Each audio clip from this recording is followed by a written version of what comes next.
A paz do Senhor Jesus, aqui quem vos fala é o seu irmão em Cristo, o presbítero Daniel Ganga, e hoje nós iremos para a nossa segunda aula referente à história do cristianismo.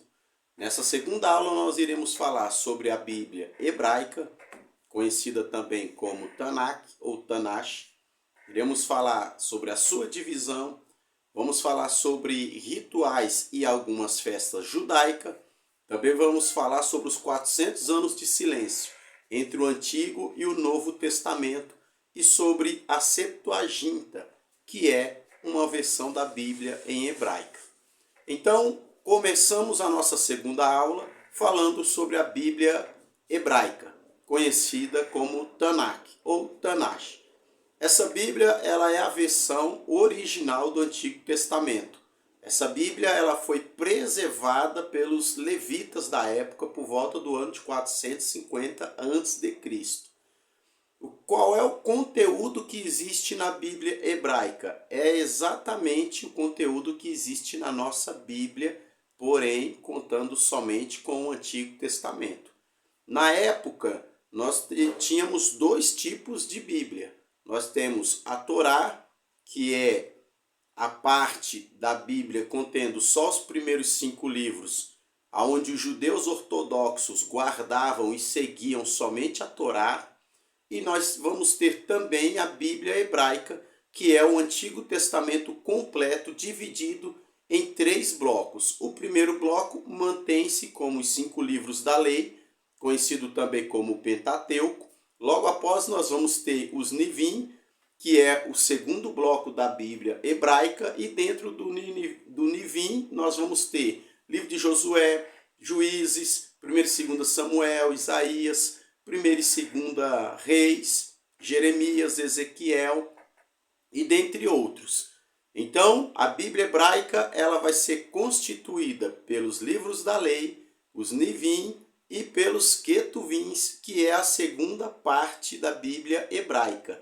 Nos livros dos Ketuvins, na terceira parte, nós vamos ter os escritos, como o livro de Salmos, Provérbios, Cânticos dos Cânticos, Jó, Ruth, Lamentações, Eclesiastes, Esther, Daniel.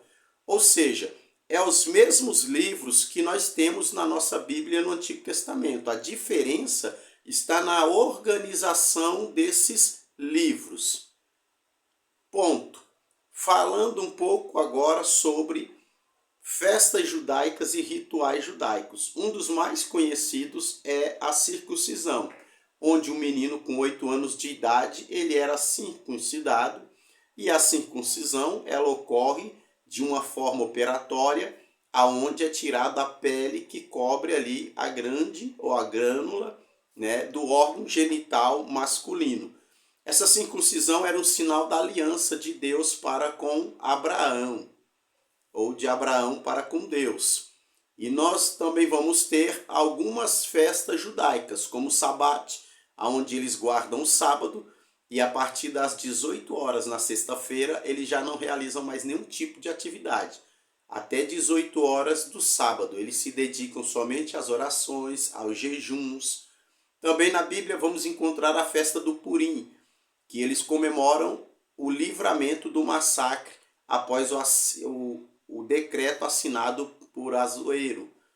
E aí Deus vai, por misericórdia, usa a rainha Esté, a qual também assina decreto ali, dando liberdade para que os judeus lutem pela sua vida, por intermédio também do decreto de Azuero. Também vamos ter a festa de Yom, aonde é considerado o dia do perdão. Esta também é uma festa judaica. E dentre outras que aqui a gente não há espaço para falar. Vamos falar também sobre os 400 anos de silêncio entre Antigo e Novo Testamento. Houve um período de silêncio e é durante esses 400 anos que vai surgir alguns livros conhecidos como livros apócrifos, e dentro desses 400 anos também ocorre o que está escrito em Gálatas capítulo 4 e verso 4, onde a Bíblia diz: "E vindo a plenitude do tempo, Deus enviou o seu Filho Jesus Cristo, nascido de mulher." Durante os 400 anos de silêncio, há grandes reformas acontecendo no mundo. Uma delas, Alexandre o Grande toma o poder, e quando ele assume o império, ele vai apregoar que todas as províncias venham falar o grego koine, que é uma linguagem geral, é o grego popular. Mas nós também vamos encontrar mais adiante, né, durante esse período de Alexandre o Grande e após a morte de Alexandre o Grande, nós vamos ver Ptolomeu II subindo ao poder. E Ptolomeu II ele tem uma ideia, surge um pensamento.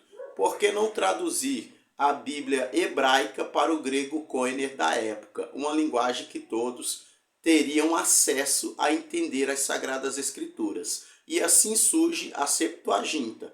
A Septuaginta é a primeira versão da Bíblia hebraica traduzida para o grego. Grego koine, não o grego clássico. Mas nós também vamos ter outras reformas acontecendo durante os 400 anos de silêncio. O Império Romano vai assumir os impérios e vai se fortificar. E aí Roma vai trazer pavimentação, Roma vai criar portos, barcos, estradas pavimentadas. E tudo isso acontece entre o Antigo e o Novo Testamento. Tudo isso é a plenitude de Deus acontecendo, ou seja, a plenitude ela significa o tempo de cumprimento da palavra de Deus. Deus está preparando tudo, uma só linguagem, onde todos falavam grego koine, ruas, estradas, pavimentações, embarcações, lugares que seriam utilizados para que o evangelho fosse levado. Então veja que antes do evangelho iniciar, há toda uma preparação para que venha o evangelho, para que o cristianismo venha nascer. O cristianismo ele nasce em Cristo e nas próximas aulas nós estaremos falando um pouco mais acerca do início do cristianismo, acerca dos discípulos e dos mártires. Deus abençoe a todos, em nome de Jesus. Compartilhe esse vídeo. Se você tiver alguma dúvida, pode postar aqui nos comentários e ative o sininho para você estar recebendo os nossos novos vídeos que serão postados toda semana aqui no canal. A paz do Senhor Jesus, a paz do Senhor Jesus.